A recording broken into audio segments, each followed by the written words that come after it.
Hey guys, welcome. So today I'm going to be talking about some general maintenance that you can totally do yourself, and that's replacing the water pump. In my unit, my water pump is inside this cabinet. In another video, I show how I redid this cabinet to allow for more airflow. The reason I ended up wanting to do that is because when I was hunting a few years ago, my water pump ended up freezing overnight when I hit some really low temps.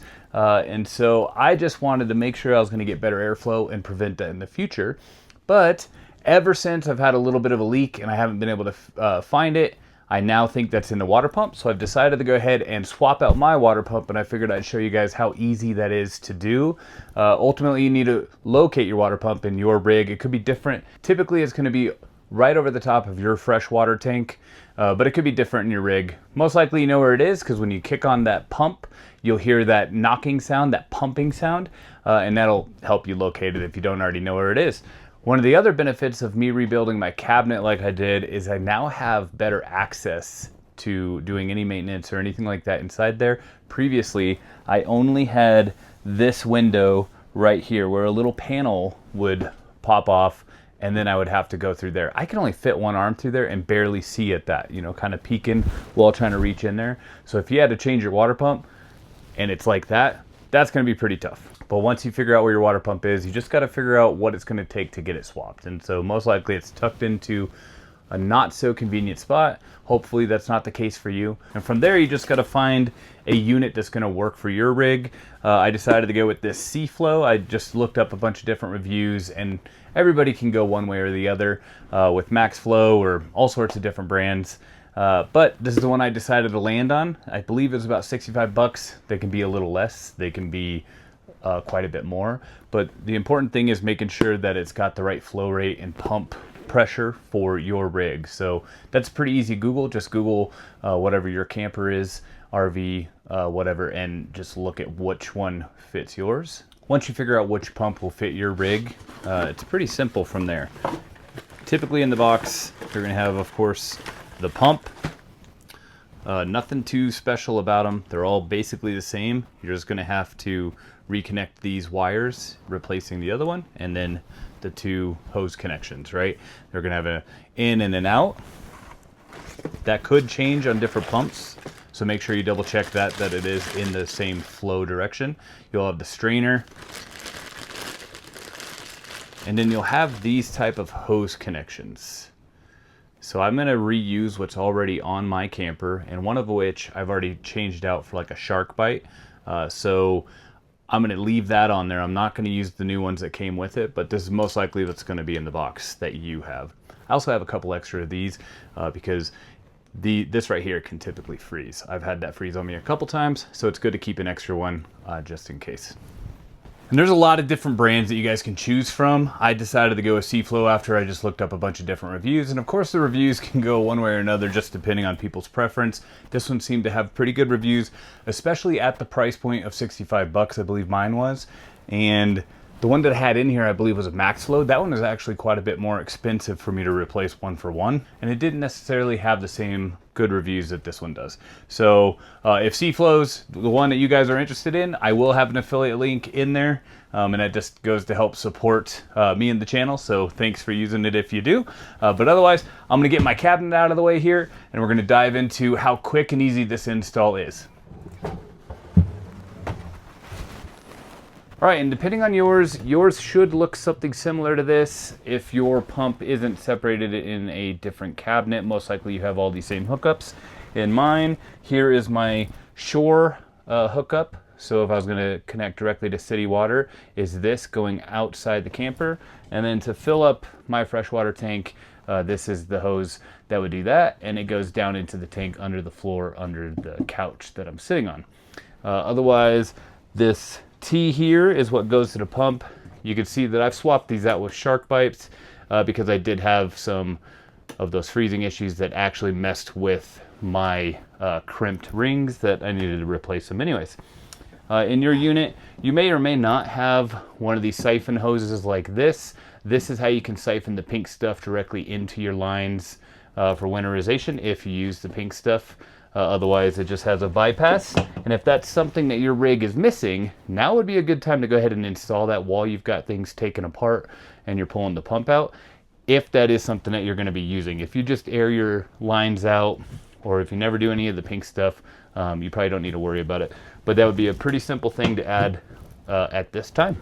All right, and then otherwise, you can see that I've already disconnected my pump from the floor, and it's got 4 screws around the base of it. That's how you're gonna remove the whole thing.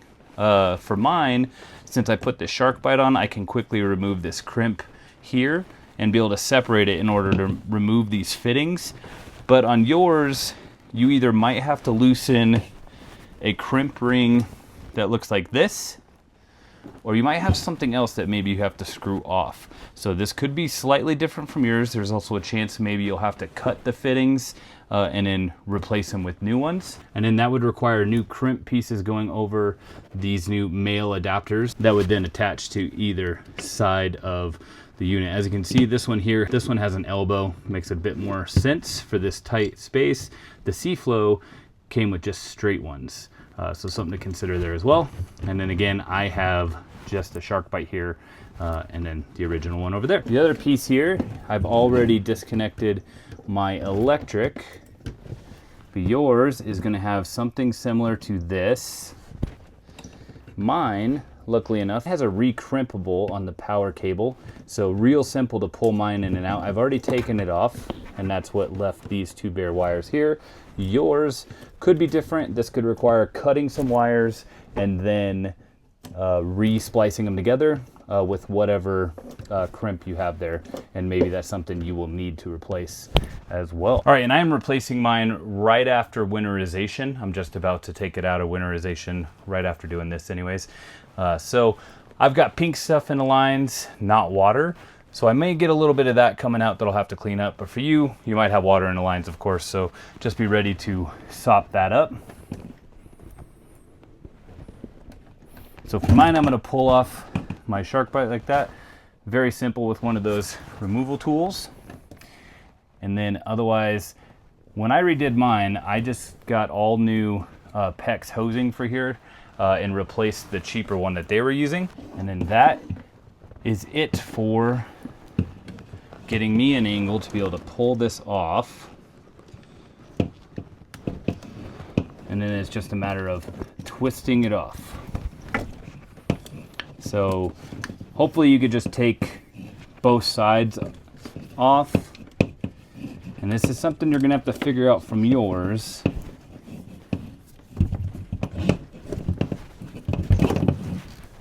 But that's it for mine. You'll have these 2 sides here. All they do is twist on and off. This is the strainer. It goes directly on here, and then the other side goes directly here. Now, if I had these wing nuts here, very easy hand twist that would come on and off. I am going to use the exact same connections that I already have, so no change there. It's just a matter of pulling the pump part out and putting the new one in. All right, and here's that new pump. It's got these caps on here. You're just gonna pull those straight off. Nothing special to that.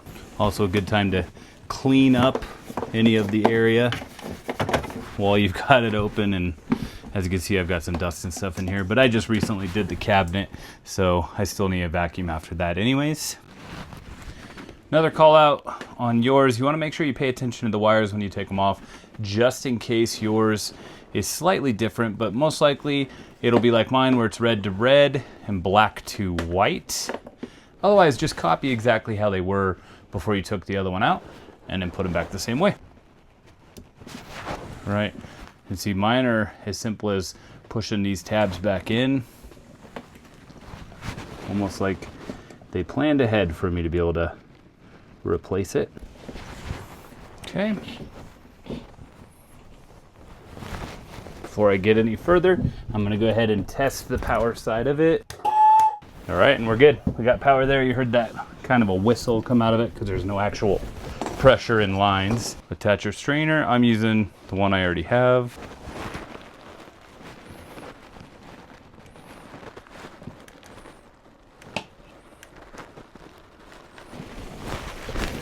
Okay.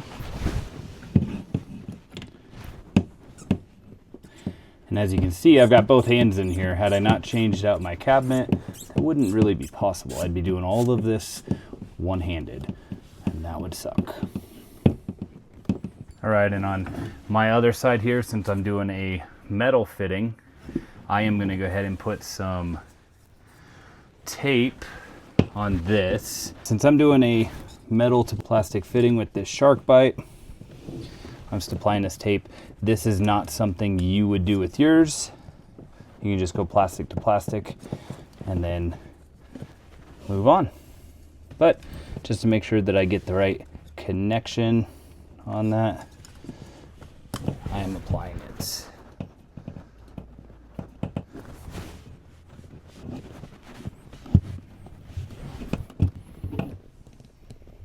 Otherwise, if you were putting new male adapters on here, this would go directly in here, and then you'd have to crimp over this pipe. I don't have a crimp tool. That's why I opted for the SharkBite. Some people say not to use these because of all the vibrations. I think it works perfect for mine, and I've found plenty of reviews that think so as well, but do your own homework on that part.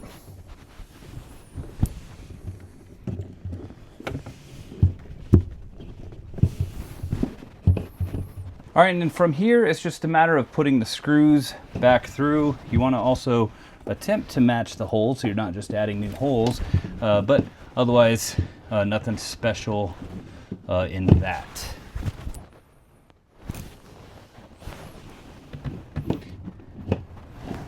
And they could also be a different layout altogether, so matching the holes might not be a thing. Mine look like they'll line up, no issue there. Another thing is, you want to have it installed where nothing's rubbing against walls or anything like that, because that's where you're going to get a lot of that excess noise. So if you can help it, you want to have a buffer space between any of the other surfaces. The feet on this are rubber to absorb all of the movement of this, but if this thing's touching the wall, that's what you're going to hear, but at a much higher rate and pitch. Get it screwed back into the floor and good to go.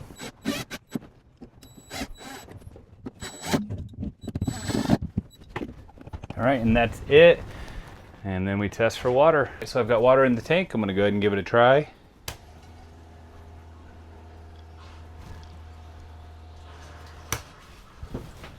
And it is working well. Let's see. Make sure all my faucets are closed.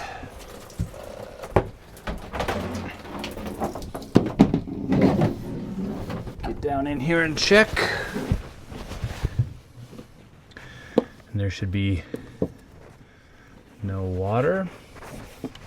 All right, and so from here, the next step is to get the pink stuff out of my lines, and then what we want to do is leave it pressurized. Leave the pump on for a while.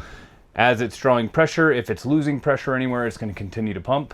And then specifically, if there's a leak there, that's where you're going to find it. You're going to find it failing. So before you put anything back, cabinets or hatches or whatever, we just want to make sure there's no leaks. Make sure we don't have to do anything to correct it before we have to undo it all again. So I'm going to go do that. I'm going to get everything cleared out of my lines and get it pressurized. A big call out on mine, that is silent. The previous pump, this one right here, this thing is loud. When it was going, you knew. So there are some decibel ratings listed online for some of them, but I don't see anything listed here. If you look at the different models online, the decibel rating is one of the reasons I liked this one, that it was one of the quieter ones without being too expensive. But comparatively already, that thing is so much quieter than this Flomax that was on my rig. And this one's more expensive. So I can already see kind of where the failing was. There's some gaps in the gasket here, I'm guessing from when it froze. All right, and otherwise, guys, it's super easy job. Don't pay a mechanic to do something that you could totally do yourself.